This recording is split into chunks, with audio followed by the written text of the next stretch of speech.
दोस्तों अभी हम लोग इस क्लास में लूसेंट जीके का साइंस एंड टेक्नोलॉजी टेक्नोलॉजी वाला जो पार्ट है उसको पूरा कवर करेंगे और साथ में हम आप लोगों को एक्स्ट्रा फैक्ट भी बताएंगे। साथ साथ में आज तक आप लोग लूसेंट जिस तरह से नहीं पढ़े होंगे बिल्कुल हटके आप लोगों को पढ़ाएंगे ताकि इसका इससे जो संबंधित प्रश्न बने वो डायरेक्ट आपको सेट हो जाए।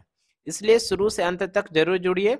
लूसेंट के निचोड़ में एक बार फिर से हम आप लोगों का स्वागत करते हैं। दोस्तों चलिए इस क्लास को शुरू करते हैं, अंत तक जरूर जुड़े रहिएगा। निश्चित रूप से आप लोगों के लिए यह फायदेमंद साबित होने वाला ये वीडियो।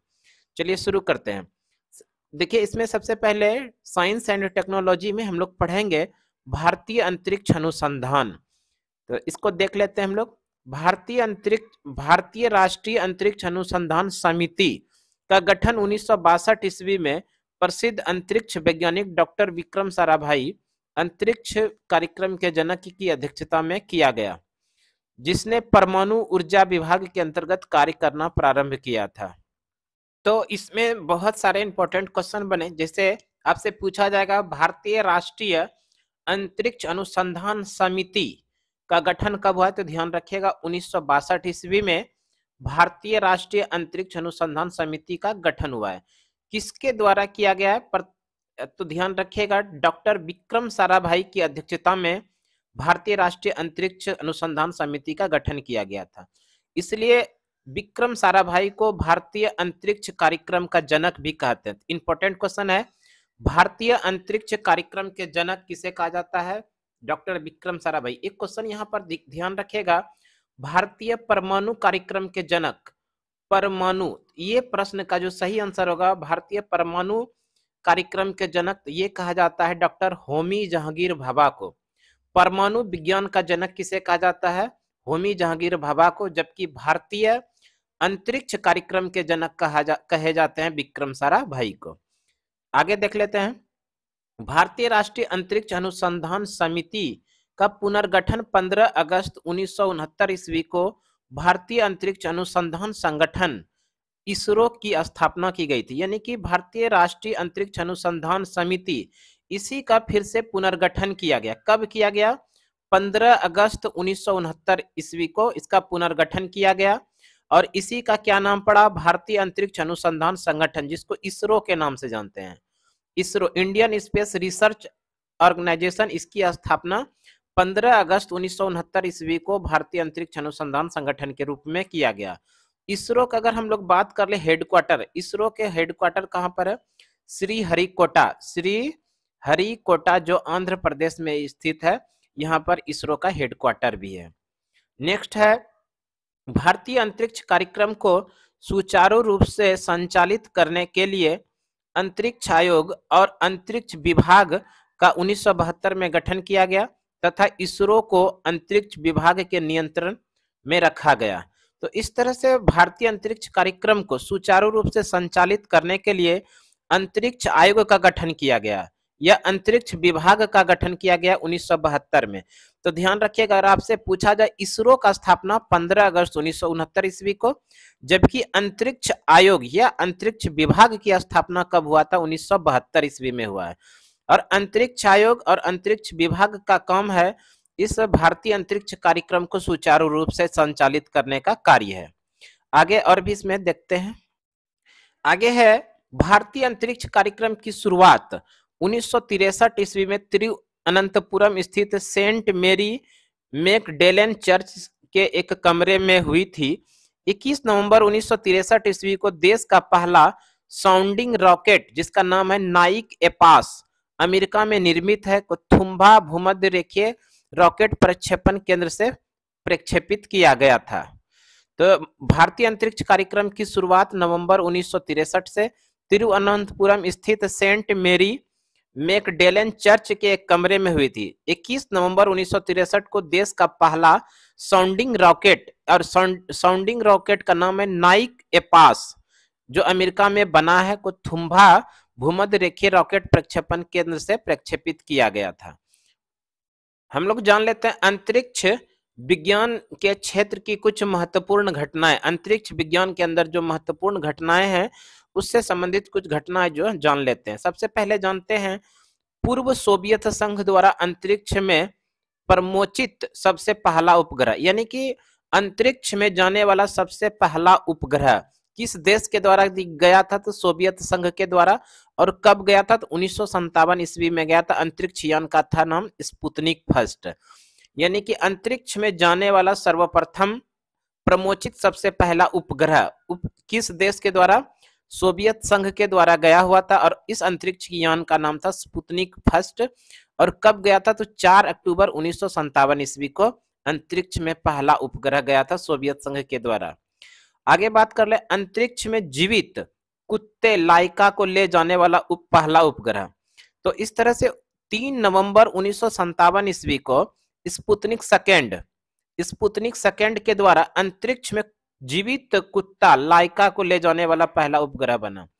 कई बार एग्जाम में पूछा गया अंतरिक्ष में जाने वाला पहला जानवर, तो लाइका के नाम से ये एक प्रकार का कुत्ता था जो लाइका के नाम से लेके गया था। लाइका को ले जाने वाला पहला उपग्रह बना। किस अंतरिक्ष के द्वारा लिया गया था? अंतरिक्ष यान के द्वारा, स्पुतनिक सेकेंड के द्वारा। कब गया था? 1957 ईस्वी में। आगे बात कर लेते हैं 1958 में स्कोर यान का, अंतरिक्ष यान का नाम स्कोर, और अंतरिक्ष में स्थापित पहला संचार उपग्रह। तो इस तरह से ध्यान रखिएगा, अंतरिक्ष में पहला संचार उपग्रह 1998 ईस्वी में स्कोर अंतरिक्ष यान के द्वारा लेके गया हुआ था।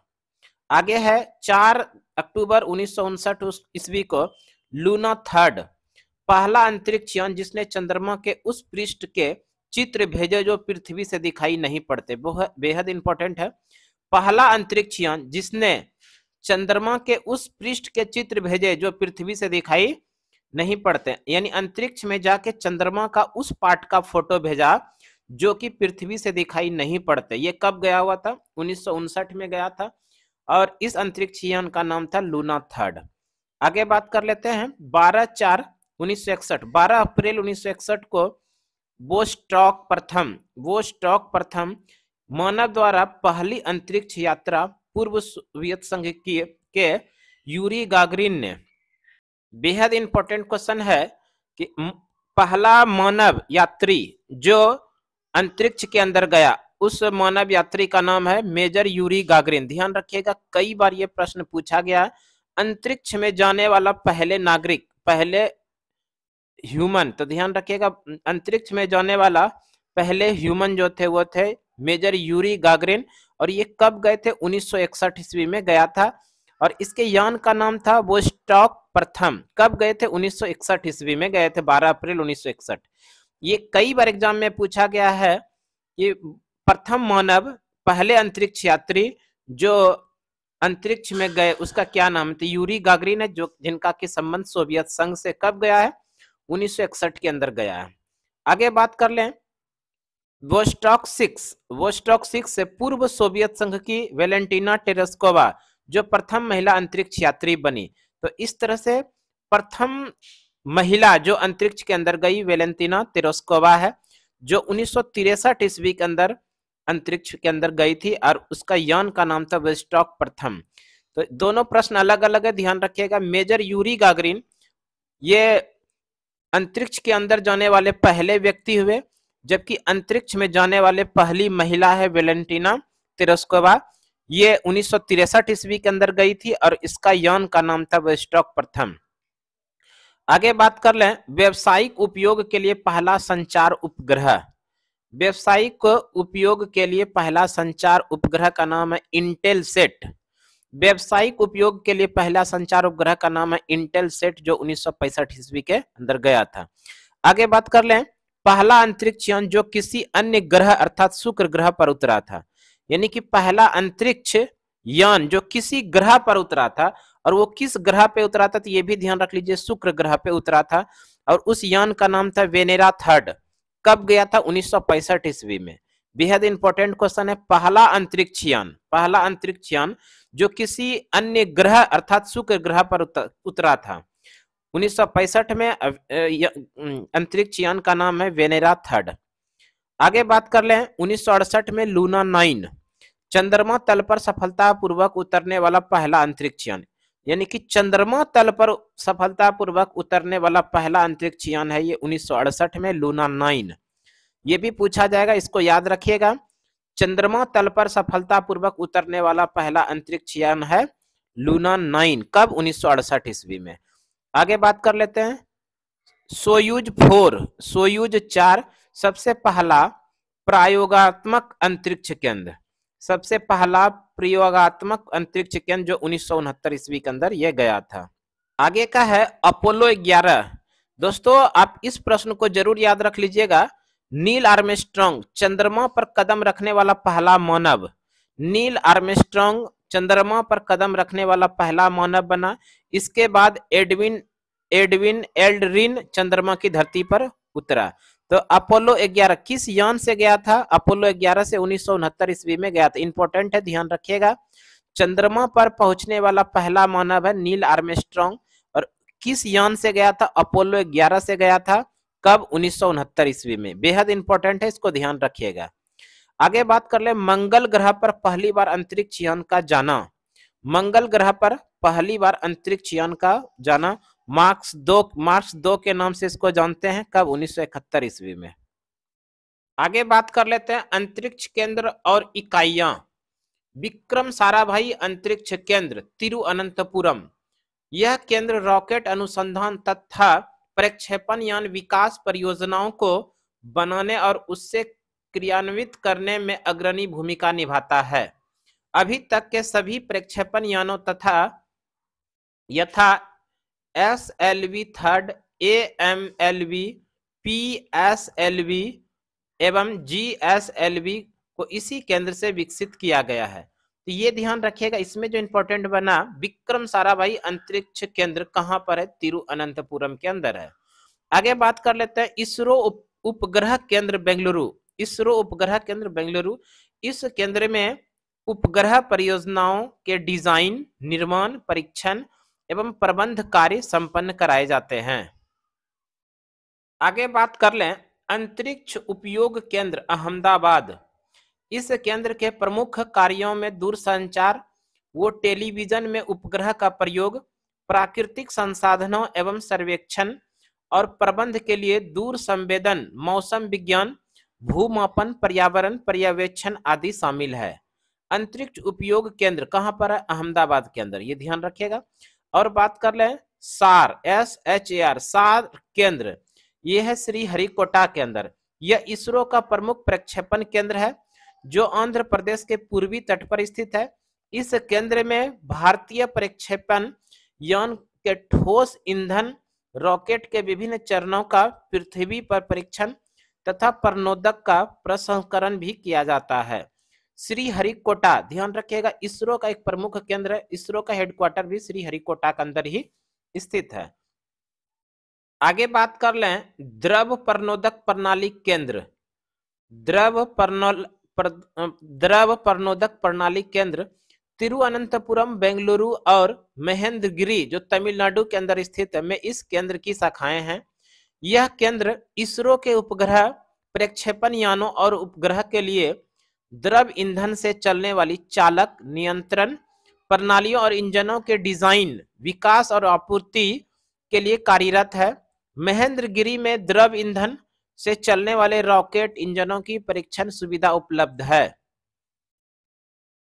आगे बात कर लेते हैं हम लोग इसरो टेलीमेट्री निगरानी एवं नियंत्रण बोर्ड, नियंत्रण नेटवर्क। इस नेटवर्क का मुख्यालय तथा उपग्रह नियंत्रण केंद्र बेंगलुरु में स्थित है। श्रीहरिकोटा, तिरुअनंतपुरम, बेंगलुरु, लखनऊ, पोर्ट ब्लेयर और मॉरिशस में इसके भू केंद्र है। इसका प्रमुख कार्य इसरो के प्रक्षेपण यानों एवं उपग्रह मिशनों तथा अन्य अंतरिक्ष एजेंसियों को टेलीमेट्री निगरानी और नियंत्रण सुविधाएं प्रदान करना है। आगे बात कर लेते हैं हम लोग।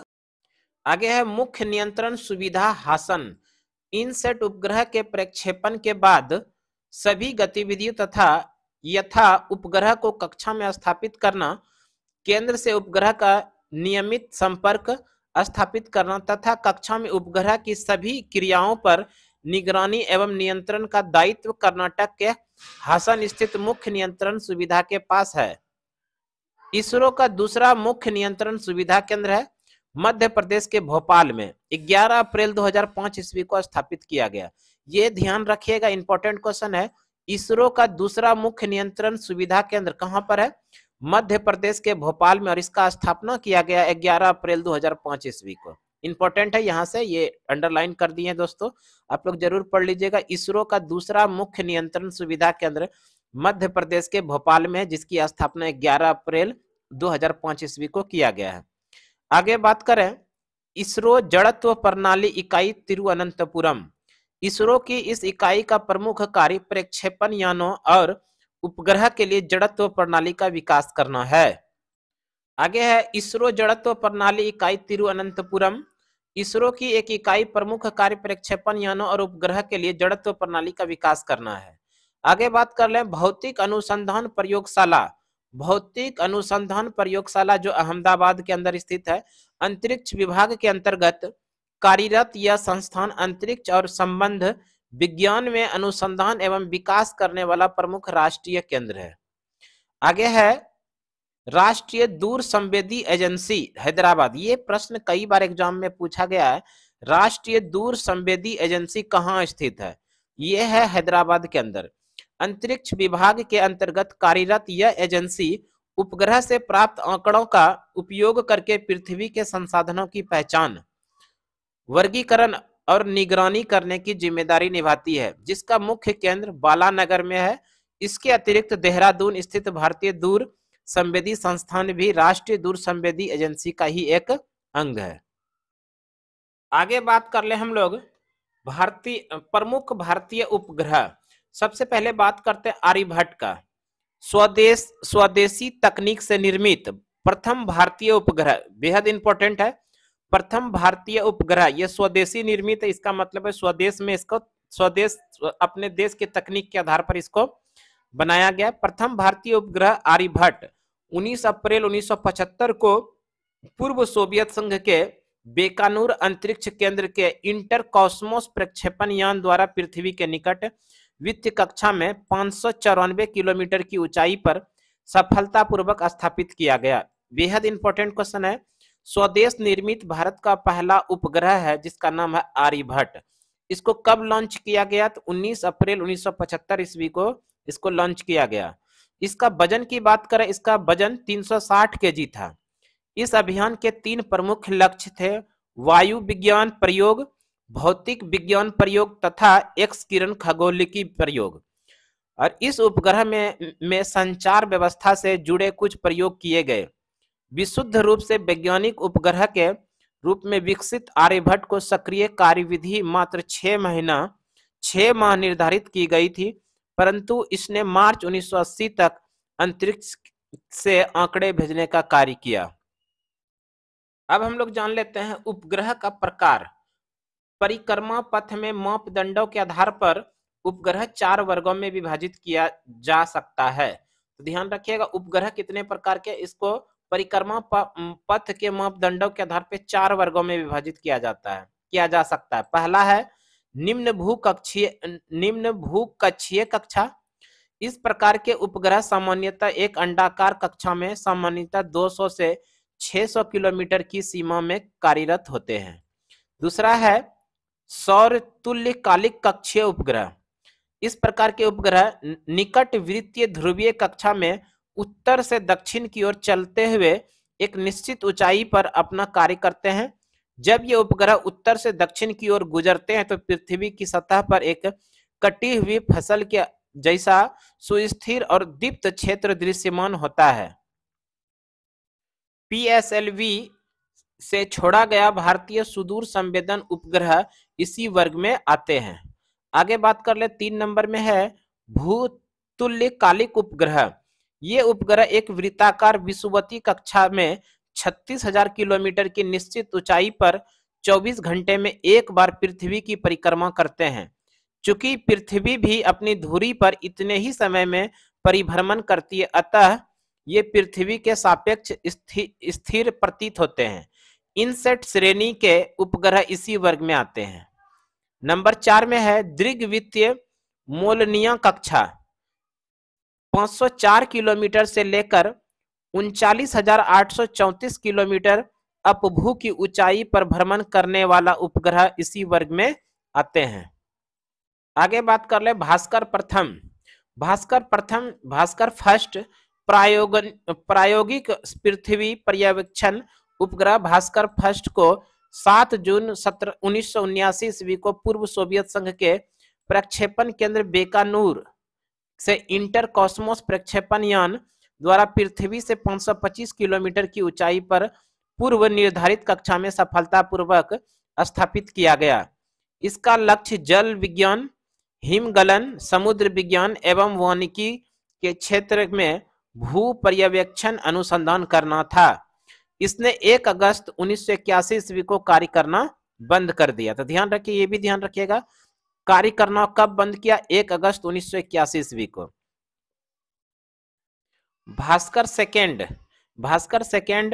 भास्कर फर्स्ट के संशोधित प्रतिरूप भास्कर सेकंड को भी रूसी प्रक्षेपण केंद्र बेकानूर से ही 20 नवंबर 1981 को पृथ्वी से 525 किलोमीटर की ऊंचाई पर स्थापित किया गया तथा इसका घूर्णन कक्षा तल के लंबवत रखा गया। समीर उपकरण के कारण भास्कर द्वितीय द्वारा समुद्री सतह का ताप, सामुद्रिक स्थिति, बर्फ गिरने व पिघलने आदि जैसी अनेक घटनाओं का व्यापक विश्लेषण किया गया। रोहिणी उपग्रह श्रृंखला के अंतर्गत भारतीय प्रक्षेपण केंद्र श्रीहरिकोटा से भारतीय प्रक्षेपण यान SLV-3 द्वारा 4 उपग्रह प्रक्षेपित किए गए। इस श्रृंखला के उपग्रहों के प्रक्षेपण का मुख्य उद्देश्य भारत के प्रथम उपग्रह प्रक्षेपण यान SLV-3 का परीक्षण करना तथा अभियान का प्रथम एवं तृतीय प्रायोगिक परीक्षण असफल रहा था। इस अभियान के द्वितीय प्रायोगिक परीक्षण में रोहिणी RS फर्स्ट को 18 जुलाई 1980 को श्रीहरिकोटा से SLV-3 प्रक्षेपण यान से सफलतापूर्वक प्रक्षेपित किया गया। इस प्रकार रोहिणी RS फर्स्ट भारतीय भूमि से भारतीय प्रक्षेपण यान द्वारा प्रक्षेपित प्रथम भारतीय उपग्रह बना। ये भी इंपॉर्टेंट है, ध्यान रखिएगा। भारतीय भूमि से भारतीय प्रक्षेपण यान द्वारा प्रक्षेपित प्रथम भारतीय उपग्रह बना।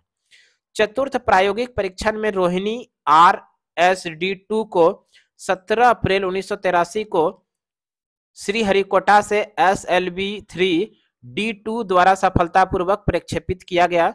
इस सफलता ने SLV-3 को एक प्रामाणिक प्रक्षेपण यान सिद्ध कर दिया तथा भारत के छोटे प्रक्षेपण यानों को विकसित करने वाले देशों की श्रेणी में ला दिया। आगे बात कर लें प्रायोगिक संचार उपग्रह। एप्पल भारत का पहला संचार उपग्रह था। भारत का पहला संचार उपग्रह एप्पल था, जिससे भू-स्थैतिक कक्षा में स्थापित किया गया। भारत के प्रथम प्रायोगिक संचार उपग्रह एप्पल को 19 जून 1981 को फ्रेंच गुयाना के कोरू अंतरिक्ष प्रक्षेपण केंद्र से यूरोपीय अंतरिक्ष एजेंसी के एरियन 4 प्रक्षेपण यान द्वारा भू स्थिर कक्षा में लगभग 36,000 किलोमीटर की ऊंचाई पर स्थापित किया गया था। इस उपग्रह का उपयोग राष्ट्रीय संचार व्यवस्था को आधुनिक बनाने, घरेलू संचार व्यवस्था, रेडियो नेटवर्क डाटा संप्रेषण, दूर दराज के क्षेत्रों में संचार व्यवस्था स्थापित करने, भू-स्थैतिक कक्षा में उपग्रह के प्रक्षेपण की तकनीक का ज्ञान प्राप्त करने तथा संचार के लिए प्रयुक्त सी बैंड ट्रांसपोर्टर के प्रयोग आदि में किया गया। एप्पल से प्राप्त तकनीकी अनुभव ने इनसेट श्रृंखला के निर्माण एवं विकास के महत्वपूर्ण भूमिका निभाई। आगे बात करते हैं विस्तारित रोहिणी उपग्रह श्रृंखला। इस श्रृंखला का उद्देश्य 100 से 150 वर्ग के उपग्रहों का निर्माण करना था, जिन्हें संवर्धित उपग्रह प्रक्षेपण यान द्वारा छोड़ा गया था। इस श्रृंखला के तहत 4 उपग्रह शस्त्र प्रथम, शस्त्र द्वितीय, शस्त्र तृतीय एवं शस्त्र 4 प्रक्षेपित किया गया। शस्त्र प्रथम एवं शस्त्र द्वितीय असफल रहा था। आगे बात कर लें भारतीय राष्ट्रीय उपग्रह इनसेट प्रणाली। भारतीय राष्ट्रीय उपग्रह प्रणाली अर्थात इनसेट प्रणाली एक बहुउद्देशीय कार्यरत उपग्रह प्रणाली है जो एशिया प्रशांत क्षेत्र में सबसे बड़ी घरेलू संचार उपग्रह प्रणालियों में से एक है। इसका उपयोग लंबी दूरी के घरेलू दूरसंचार, ग्रामीण क्षेत्रों में उपग्रह के माध्यम से सामुदायिक दूरदर्शन के सीधे राष्ट्रव्यापी प्रसारण को बेहतर बनाने, भू स्थित ट्रांसमीटरों के माध्यम से पुनः प्रसारण हेतु आकाशवाणी तथा दूरदर्शन कार्यक्रमों को देश भर में प्रसारित करने, मौसम संबंधी जानकारी, वैज्ञानिक अध्ययन हेतु भू सर्वेक्षण तथा आंकड़ों के संप्रेषण में किया जाता है। इनसेट प्रणाली अंतरिक्ष विभाग, दूरसंचार विभाग, भारतीय मौसम विज्ञान आकाशवाणी तथा दूरदर्शन का संयुक्त प्रयास है। जबकि इनसेट अंतरिक्ष कार्यक्रमों की व्यवस्था, निगरानी और संचालन का पूर्ण दायित्व अंतरिक्ष विभाग को सौंपा गया है। इनसेट प्रणाली के प्रथम पीढ़ी में 4 उपग्रह इनसेट 1A, 1B, 1C और 1D, द्वितीय पीढ़ी में 5 उपग्रह INSAT 2A, 2B, 2C, 2D और 2E, तृतीय पीढ़ी में 5 उपग्रह 3A, 3B, 3C, 3D और 3E तथा चौथी पीढ़ी में 7 उपग्रह के प्रक्षेपण की योजना बनाई गई है। चौथी पीढ़ी के उपग्रह 4A, 4C, 4B तथा 4CR का प्रक्षेपण हो चुका है। आगे बात कर रहे हैं भारतीय दूर संवेदी उपग्रह प्रणाली। भारत में राष्ट्रीय प्राकृतिक संसाधन एवं प्रबंध प्रणाली की सहायता के लिए भारतीय दूर संवेदी उपग्रह प्रणाली का विकास किया गया है। इसका मुख्य उद्देश्य प्राकृतिक संसाधनों जैसे मृदा, जल, भूजल, सागर, वन आदि का सर्वेक्षण और सतत निगरानी करना है। दूर संवेदी उपग्रह प्रणाली के अंतर्गत पृथ्वी के गर्भ में छिपे संसाधनों को स्पर्श किए बिना परिकर्णन विधि द्वारा विश्वसनीय और प्रामाणिक जानकारी उपलब्ध कराई जाती है, जिसके तहत उपग्रह में लगे इलेक्ट्रॉनिक्स कैमरों में से पृथ्वी पर स्थित वस्तुओं का चित्र लेते हैं और उन चित्रों के विश्लेषण से जानकारी प्राप्त करते हैं। दूर संवेदी उपग्रह के उपयोग से सुदूर संवेदन की प्रक्रिया को एक निश्चित अंतराल के बाद दोहराकर किसी स्थान विशेष पर समयानुसार हो रहे परिवर्तनों का बारीकी से अध्ययन किया जा सकता है। वर्तमान में IRS उपग्रह किसी विशेष स्थान पर लगभग प्रत्येक 3 सप्ताह के बाद गुजरता है। इस प्रणाली के तहत प्रक्षेपित किए गए उपग्रह IRS-1A, IRS-1B, IRS-1E, IRS-P, IRS-1C, IRS-P4, IRS-P6, Cartosat 1, 2 एवं 3 आदि है। आगे बात कर लेते हैं हम लोग। आगे बात करते हैं मेटसेट। भारतीय अंतरिक्ष कार्यक्रम के तहत भारतीय अंतरिक्ष अनुसंधान संगठन इसरो ने 12 सितंबर 2002 को श्रीहरिकोटा, आंध्र प्रदेश के सतीश धवन अंतरिक्ष केंद्र से ध्रुवीय उपग्रह प्रक्षेपण यान C4 के माध्यम से देश के पहले मौसम संबंधी विशिष्ट उपग्रह मेटसेट को भू-स्थैतिक स्थानांतरण कक्षा में सफलतापूर्वक स्थापित किया। यह पहला मौका था जब किसी भारतीय अंतरिक्ष यान ने 1000 केजी से अधिक भार के उपग्रह को भू-स्थैतिक कक्षा यानी भू-स्थैतिक कक्षा से तात्पर्य यह है कि जिस गति से पृथ्वी घूमती है उसी कोणीय गति से उपग्रह भी घूमेगा, जिसके कारण उपग्रह सदा पृथ्वी के एक विशेष स्थान के ऊपर स्थिर नजर आएगा, यानी कि 1000 कक्षा में स्थापित किया। आगे है इससे पूर्व सभी उपग्रह केवल ध्रुवीय कक्षा में ही स्थापित किए गए हैं। मेटसेट की कक्षा दीर्घवृत्ताकार है, जिसमें पृथ्वी से निकटतम बिंदु 250 किलोमीटर की दूरी पर स्थित है, जबकि अधिकतम दूरी पर बिंदु 36,000 किलोमीटर की दूरी पर स्थित है। यह पहला अवसर था जब भारत ने मौसम संबंधी जानकारियां प्राप्त करने के लिए स्वदेशी प्रक्षेपण यान से विशेष मौसम उपग्रह प्रक्षेपित किया। इससे पूर्व मौसम संबंधी जानकारियां इनसेट श्रेणी के उपग्रह से प्राप्त की जाती थी।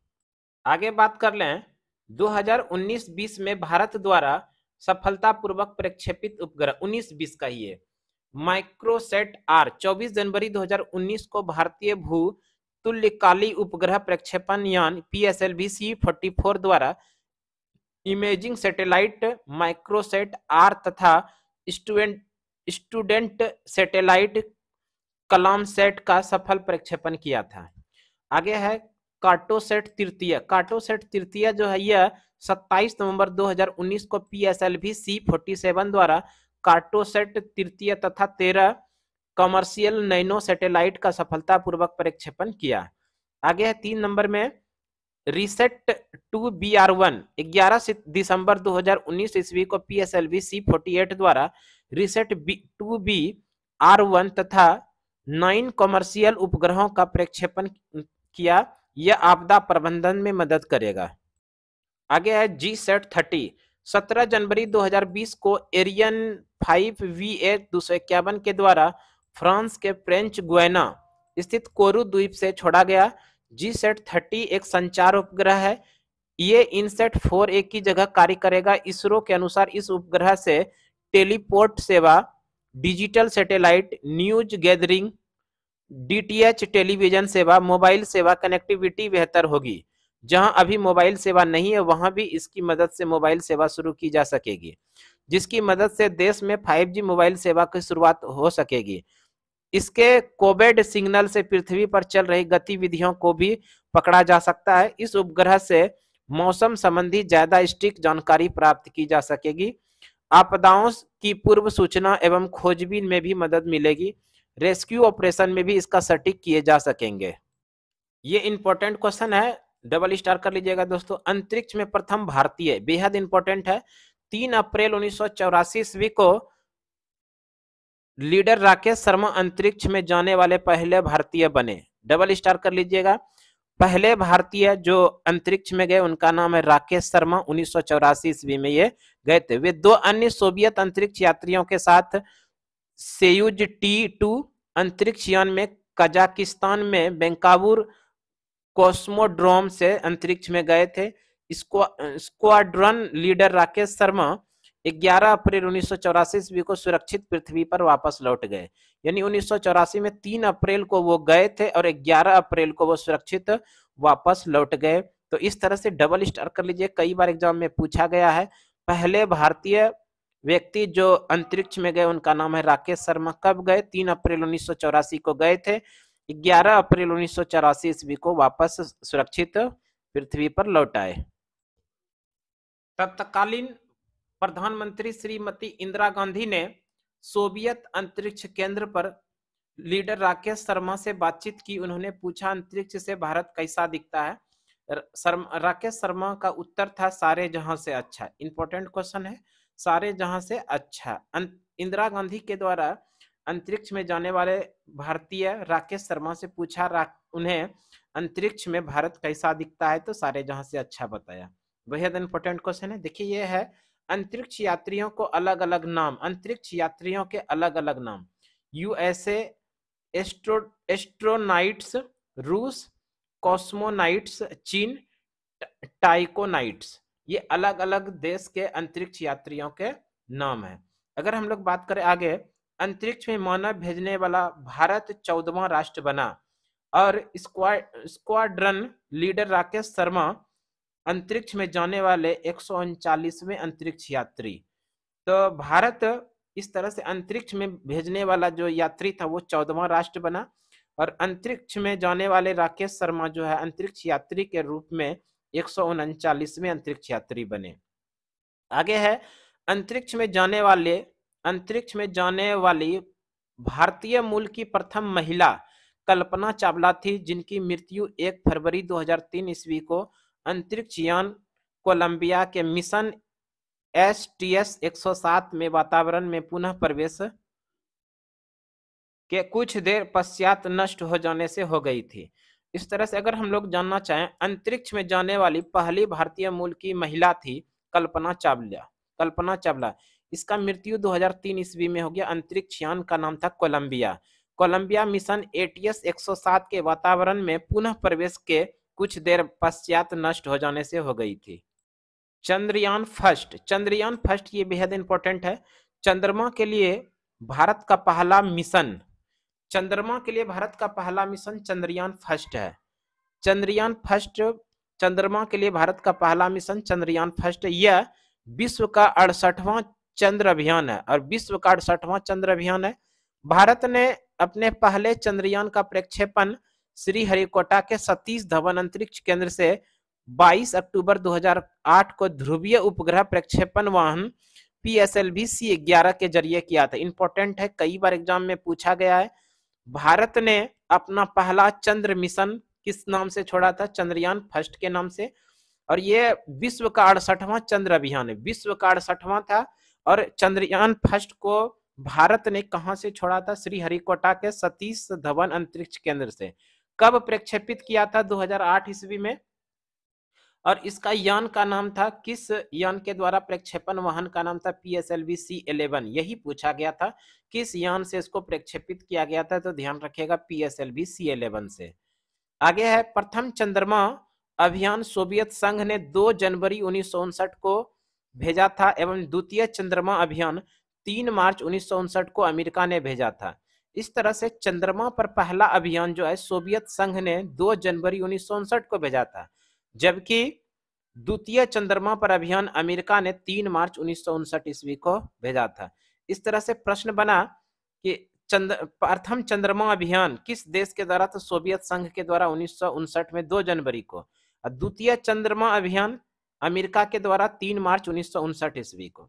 आगे है, अमेरिका, यूरोपीय संघ, रूस, जापान, चीन के बाद भारत छठा ऐसा देश है जो चंद्रमा के लिए यान भेजने में सफल रहा। तो चंद्रमा पर यान भेजने वाला भारत पूरे विश्व में छठा देश बना और इस तरह से ये सफल भी रहा। आगे है 11 पेलोड युक्त चंद्रयान फर्स्ट से सिग्नल प्राप्त करने के लिए 32 मीटर व्यास का एक विशाल एंटीना की स्थापना कर्नाटक में बेंगलुरु से 40 किलोमीटर दूर बियालालू में की गई है। यह प्रथम अवसर था जब एक साथ 11 उपकरण विभिन्न अध्ययनों के लिए किसी यान के एक साथ भेजे गए हैं। भारत का पहला चंद्र अभियान चंद्रयान फर्स्ट अपने साथ राष्ट्रीय ध्वज तिरंगा भी लेकर गया है, जिसे मून स्पेक्ट्रम प्रोब चंद्रमा की सतह पर स्थापित करेगा। आगे बात कर ले चंद्रयान सेकेंड। चंद्रयान सेकेंड की बात कर लें, 12 जुलाई 2019 को भारतीय भूतुल्यकाली प्रक्षेपण यान GSLV MK3, इंपॉर्टेंट है, ये कई बार एग्जाम में पूछा गया। GSLV MK3 द्वारा चंद्रयान 2 को सफलतापूर्वक प्रक्षेपित किया। इसमें ऑर्बिटर लैंडर का नाम था विक्रम और रोवर का नाम था प्रज्ञान। ये भी इंपॉर्टेंट है, ध्यान रखिएगा। इसमें ऑर्बिटर लैंडर का नाम विक्रम था और रोवर का नाम प्रज्ञान था, इस्तेमाल किया गया। लैंडर विक्रम का सफलतापूर्वक सॉफ्ट लैंडिंग नहीं होने के कारण यह अभियान पूर्ण सफल नहीं हो सका। आगे है, भारतीय वैज्ञानिकों द्वारा पूर्ण रूप से तैयार मंगल मिशन, जिसे मंगलयान नाम दिया गया, 24 सितंबर 2014 ईस्वी को सुबह 8 बजे मंगल की कक्षा में प्रवेश कर गया। इसके साथ ही अपने पहले प्रयास में ही मंगल पर पहुंचने वाला भारत विश्व का पहला देश बना। इंपॉर्टेंट है, ध्यान रखिएगा कि मंगल की ग्रह पे सफलतापूर्वक पहली बार में ही विश्व में पहला स्थान बनाया भारत ने। भारतीय वैज्ञानिक द्वारा पूर्ण रूप से तैयार मंगल मिशन, जिसे मंगलयान नाम दिया गया, 24 सितंबर कब छोड़ा गया था? 24 सितंबर 2004 को सुबह 8 बजे मंगल की कक्षा में प्रवेश कर गया। इसके साथ ही अपने पहले प्रयास में ही मंगल पर पहुंचने वाला भारत विश्व का पहला देश बना। यानी कि पहले ही प्रयास में मंगल ग्रह पर सफलतापूर्वक पहुंचने वाला भारत विश्व में पहला देश बना। ये कब छोड़ा गया था? 2014 ईस्वी को। आगे है, इसरो द्वारा मंगलयान नामक अपनी अंतरिक्ष परियोजना के अंतर्गत 5 नवंबर 2013 को मंगल ग्रह की परिक्रमा करने हेतु एक उपग्रह आंध्र प्रदेश के श्रीहरिकोटा स्थित सतीश धवन अंतरिक्ष केंद्र से ध्रुवीय उपग्रह प्रक्षेपण यान यानी PSLV C25 के द्वारा सफलतापूर्वक छोड़ा गया। अमेरिका, रूस और यूरोपीय संघ के बाद भारत मंगल की कक्षा में प्रवेश करने वाला पहला देश बन गया। ये भी ध्यान रखिएगा, मंगलयान को किस यान से इसको प्रक्षेपित किया गया था? मंगलयान को PSLV C25, ये इंपॉर्टेंट है। और कहां से छोड़ा गया था? आंध्र प्रदेश के श्रीहरिकोटा सतीश धवन अंतरिक्ष केंद्र से इसको छोड़ा गया था। आगे बात कर लेते हैं, अमेरिका, रूस, यूरोपीय संघ के बाद भारत मंगल की कक्षा में प्रवेश करने वाला पहला देश बन गया। भारत एशिया का पहला देश है जो मंगल की कक्षा में दाखिला हुआ। एशिया की बात करें तो एशिया में पहला देश भारत हुआ जो मंगल की कक्षा में गया। मंगल की कक्षा में पहली बार में ही सफलता पाने वाला विश्व में पहला देश है भारत। जबकि इसके पहले मंगल की ग्रह में जाने वाला कौन कौन सा देश है? अमेरिका है, रूस है, यूरोपीय संघ के बाद भारत ही है। आगे बात कर ले नासा, ईएसए और रॉस कॉस्मोस के बाद इसरो मंगल ग्रह की कक्षा में प्रवेश करने वाली चौथी स्पेस एजेंसी है। ये अलग अलग देशों का अलग अलग स्पेस एजेंसी है। और मंगल की ग्रह यानी कि कॉस्मोस के बाद इसरो, ये भारत का अंतरिक्ष एजेंसी है इसरो। इसरो मंगल ग्रह की कक्षा में प्रवेश करने वाली चौथी स्पेस एजेंसी, ये भी ध्यान रखेंगे। मंगल मिशन की कुल लागत 450 करोड़ रुपए है। मंगलयान मंगल ग्रह से निकटतम स्थिति में आने पर मात्र 365 किलोमीटर दूर रहेगा, जबकि सबसे दूर होने पर 8000 किलोमीटर दूर रहेगा। आगे है मंगलयान में लगे उपकरणों का उपयोग भविष्य में मौसम, जमीन, खेती और संचार उपग्रहों के लिए किया जा सकेगा। आगे है प्रक्षेपण यान प्रौद्योगिकी SLV-3 satellite launch vehicles. SLV-3 साधारण क्षमता वाले SLV-3 के विकास से भारत ने प्रक्षेपण यान प्रौद्योगिकी के क्षेत्र में कदम रखा तथा 18 जुलाई 1980 को SLV-3 का सफल प्रायोगिक परीक्षण करके अपनी योग्यता को सिद्ध करते हुए स्वयं को अंतरिक्ष क्लब का छठा सदस्य बना लिया। अंतरिक्ष क्लब का छठा सदस्य भारत बन गया। इस क्लब के अन्य पूर्व 5 सदस्य थे रूस, अमेरिका, फ्रांस, जापान एवं चीन। SLV-3 एक 4 चरणों वाला साधारण क्षमता का उपग्रह प्रक्षेपण यान था जो 40 किलोग्राम भार वर्ग के उपग्रह को पृथ्वी की निचली कक्षा में स्थापित कर सकता है। इसका ईंधन यानी प्रणोदक ठोस था। SLV-3 का कुल 4 प्रायोगिक परीक्षण प्रक्षेपण किए गए, जिसमें द्वितीय तथा चतुर्थ प्रक्षेपण पूर्णतः सफल रहा। 17 अप्रैल 1983 को SLV-3 की चतुर्थ एवं अंतिम उड़ान द्वारा रोहिणी RSD-2 को सफलतापूर्वक निर्धारित कक्षा में स्थापित करने के बाद इस उपग्रह प्रक्षेपण यान को के कार्यक्रम को बंद कर दिया गया। आगे बात कर लें ASLV संवर्धित उपग्रह प्रक्षेपण यान अर्थात SLV वास्तव में SLV-3 का ही संवर्धित रूप है। इसे 100 से 150 केजी भार वर्ग के उपग्रहों को पृथ्वी की निचली कक्षा में स्थापित करने के उद्देश्य से विकसित किया गया था। यह एक 5 चरणों वाला संवर्धित उपग्रह प्रक्षेपण यान था। ठोस प्रणोदक ईंधन से चलने वाले ASLV के स्ट्रेप ऑन प्रथम एवं द्वितीय चरण के लिए स्वदेशी तकनीक से विकसित हाइड्रोक्लिक्स टर्मिनेटेड पॉलीब्यूटाइन प्रणोदक तथा तृतीय एवं चतुर्थ चरण के लिए HEF-20 प्रणोदक का प्रयोग किया गया था। AHLV के कुल 4 प्रक्षेपण कराए गए, जिसमें से ASLV-D1 24 मार्च 1987 होना चाहिए एवं SLV-D2 13 जुलाई 1988 को प्रथम दोनों प्रक्षेपण असफल सिद्ध हुए। आगे हम लोग बात कर लेते हैं PSLV। ये भी इसका पूर्ण रूप भी कई बार नाम पूछा गया। PSLV का पूर्ण रूप तो पोलर सैटेलाइट लॉन्च व्हीकल्स, ध्यान रखिएगा polar satellite launch vehicles PSLV है। 1200 केजी भार वर्ग तक के दूर संवेदी उपग्रहों को 900 केजी ऊंचाई तक की ध्रुवीय सूर्य तुल्यकालिक समकालिक कक्षा में स्थापित करने के उद्देश्य से PSLV का देश में विकास किया गया। PSLV एक 4 चरणों वाला ध्रुवीय उपग्रह प्रक्षेपण यान है, जिसके प्रथम व तृतीय चरण में ठोस प्रणोदक तथा द्वितीय व चतुर्थ चरण में द्रव प्रणोदक का उपयोग किया जाता है। ठोस प्रणोदक के अंतर्गत हाइड्रोलिक्स टर्मिनेटेड पॉलीब्यूटाइन का ईंधन के रूप में तथा अमोनिया परक्लोरेट का ऑक्सीकारक के रूप में प्रयोग किया जाता है, जबकि द्रव प्रणोदक के रूप में मुख्य रूप से अनसिमेट्रिकल डाई मिथाइल हाइड्राइजाइन एवं N2O4 का प्रयोग किया जाता है, जो कमरे के ताप पर भी द्रवीभूत रहता है। PSLV की कुल 3 उड़ान कराई गई, जिसमें प्रथम उड़ान असफल तथा द्वितीय एवं तृतीय उड़ान पूर्णतः सफल सिद्ध हुई। अगर हम लोग बात कर ले नोट, PSLV C3 द्वारा प्रक्षेपित भारतीय दूर संवेदी प्रौद्योगिकी परीक्षण उपग्रह TES भारत का पहला सैनिक उपग्रह है जो देश के समुद्री इलाकों और विशेषकर चीन एवं पाकिस्तान से लगी अंतर्राष्ट्रीय सीमा और नियंत्रण रेखा पर किसी घुसपैठ पर प्रभावी नजर रख सकेगा। आगे बात कर लेते हैं GSLV, geo stationary and geo vehicles renounce satellite launch vehicles.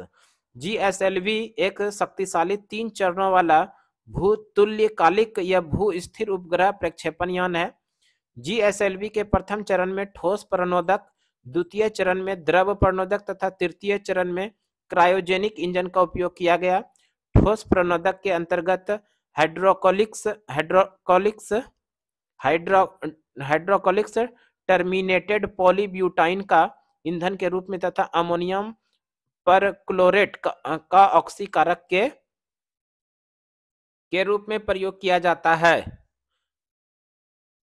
ये बेहद इंपॉर्टेंट क्वेश्चन बनेगा दोस्तों। भारतीय परमाणु अनुसंधान डॉक्टर होमी जे भाभा की अध्यक्षता में 10 अगस्त 1948 को परमाणु ऊर्जा आयोग की स्थापना के साथ ही परमाणु ऊर्जा अनुसंधान की भारतीय यात्रा आरंभ हुई।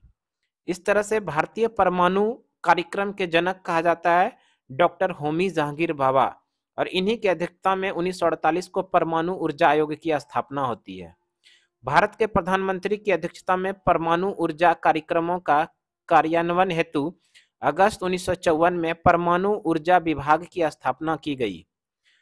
परमाणु ऊर्जा के सभी कार्यक्रम प्रधानमंत्री के तत्वाधान में किए जाते हैं। परमाणविक ऊर्जा विभाग प्रधानमंत्री कार्यालय के प्रशासन के अधीन होता है। ध्यान रखेगा, अगस्त 1954 में परमाणु ऊर्जा विभाग की स्थापना की गई। किनके सहयोग से? डॉक्टर होमी जहांगीर भाभा के सहयोग से। इसलिए होमी जहांगीर भाभा को परमाणु विज्ञान के जनक के नाम से भी जानते हैं।